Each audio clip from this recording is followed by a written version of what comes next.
Both Donald Trump and Kamala Harris campaigned in Michigan on Friday. It was here that over 100,000 Democratic Party voters registered their opposition.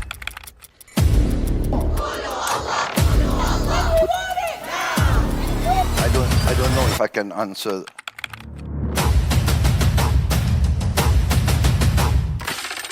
Dua permasalahan yang menjadi isu besar dalam aksi demonstrasi yang berujung chaos memunculkan darurat militer yang saat ini terjadi di Nepal. Yang pertama adalah permasalahan ekonomi yang memang tidak adil, tidak berpihak terhadap kepentingan mayoritas masyarakat Nepal. Yang kedua berkaitan dengan sistem politiknya dia yang dinasti, feodal, nepotisme, korupsi, dan cenderung otoriter. Yang pertama pada posisi ekonominya dia, sampai saat sebelum dilakukan demonstrasi besar-besaran ini, indikator-indikator eksternal perekonomian Nepal itu tampak kuat. Hal itu bisa dilihat dari posisi cadangan devisanya dia yang memang stabil karena mampu membayar sekitar 14 bulan impor barang dan jasa itu. Namun ketika kita membedah stabilitas cadangan devisa Nepal tadi ternyata bukan diperoleh atau berasal dari produktivitas perekonomian dalam negerinya dia melakukan ekspor dan mendatangkan devisa, tapi mayoritasnya justru diperoleh dari remitansi yang didapatkan pemerintah Nepal dari 15% populasinya dia yang bekerja di luar negeri. Artinya apa? Hal ini menunjukkan bahwa keadaan perekonomian internal Nepal dalam kondisi yang tidak baik-baik saja. Kita tahu Nepal merupakan salah satu negara di kawasan Asia Selatan yang pada posisi pasar domestiknya dia, pasar keuangan domestiknya dia itu banjir likuiditas. Hal ini ditopang oleh kebijakan suku bunga bank sentralnya dia yang murah. Namun sayang potensi itu justru digunakan untuk mengalirkan kredit kepada bisnis-bisnis konglomerat, elit-elit pemerintahan beserta jaringan oligarki di belakangnya itu. Sebaliknya tidak digunakan untuk mengalirkan kredit kepada sektor swasta, terutama sektor swasta yang memang berperan penting untuk menopang kinerja pertumbuhan perekonomiannya dia atau PDB-nya dia.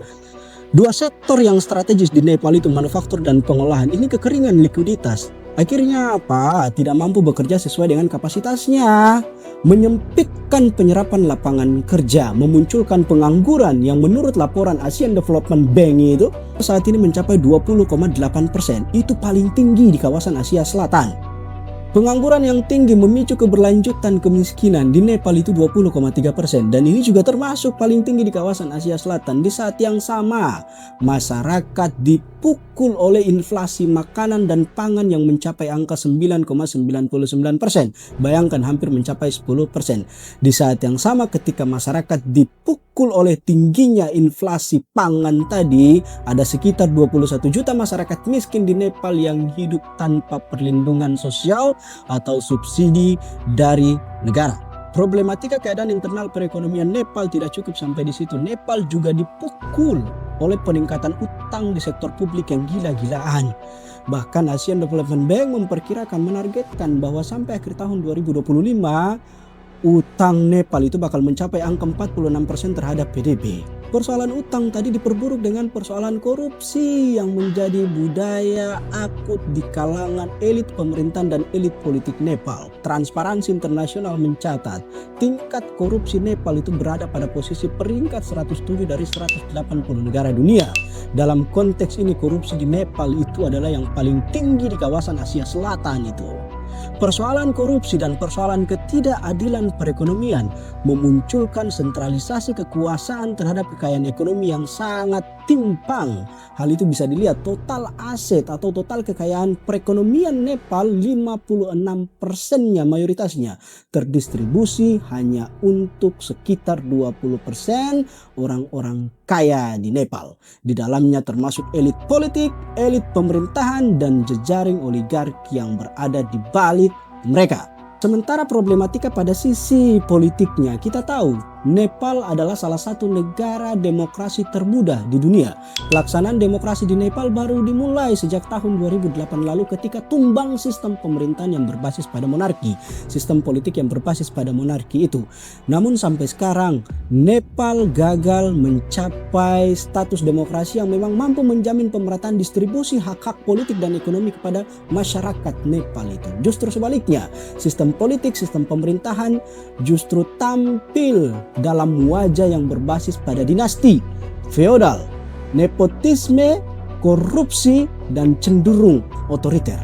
Dua persoalan ini, ekonomi dan politik, menjadi faktor pemicu utama yang mengakibatkan frustasi jangka panjang di kalangan masyarakat Nepal, memunculkan kemarahan dan kemudian meledak dalam bentuk aksi demonstrasi yang tidak terkendali, memunculkan chaos sehingga berujung kepada posisi darurat militer yang saat ini terjadi di Nepal.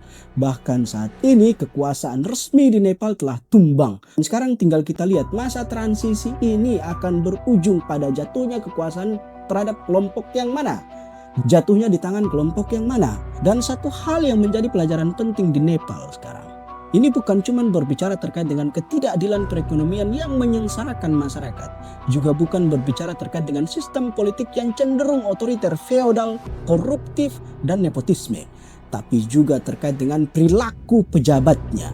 Di saat masyarakat kesulitan menanggung beban-beban perekonomian, pengangguran tinggi, kemiskinan banyak, bahkan ada sekitar 21 juta masyarakat Nepal yang hidup dalam kemelaratan dan tidak ditopang oleh perlindungan sosial dan jaminan subsidi dari negara.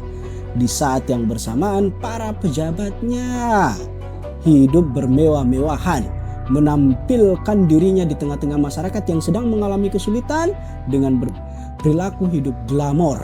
Hal inilah yang kemudian makin meruncingkan kemarahan masyarakat dan bertindak di luar batas-batas normal. Sehingga bisa dilihat demonstrasi itu berujung ricuh dan chaos. Inilah pelajaran penting yang seharusnya menjadi bahan edukasi dasar bagi para pejabat dan elit politik di Indonesia. Bahwa sistem perekonomian yang tidak adil, yang tidak berpihak terhadap kepentingan mayoritas masyarakat banyak. Di saat yang sama sistem politiknya dibuat otoriter untuk menampar, membungkam suara-suara kritikan dan penyampaian aspirasi dari masyarakat. Dibarengi dengan gaya hidup yang glamor, yang mewah di kalangan pejabat dan elit politik. Itu akan mengakibatkan benturan-benturan kemarahan yang akan menyulut masyarakat bergerak melakukan demonstrasi dengan cara-cara di luar nalar, bergerak menumbangkan rejim dengan pola-pola yang sangat menyakitkan. Di sanalah muncul pemandangan sebuah rezim yang tumbang dalam keadaan yang memalukan.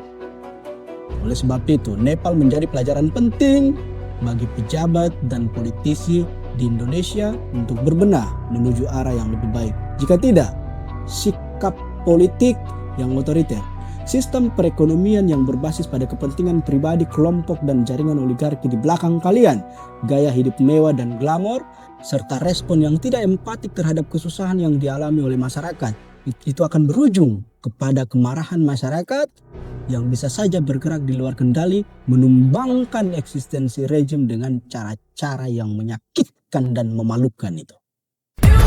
Both Donald Trump and Kamala Harris campaigned in Michigan on Friday.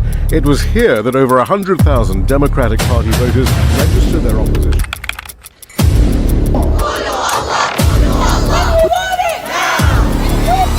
I don't know if I can answer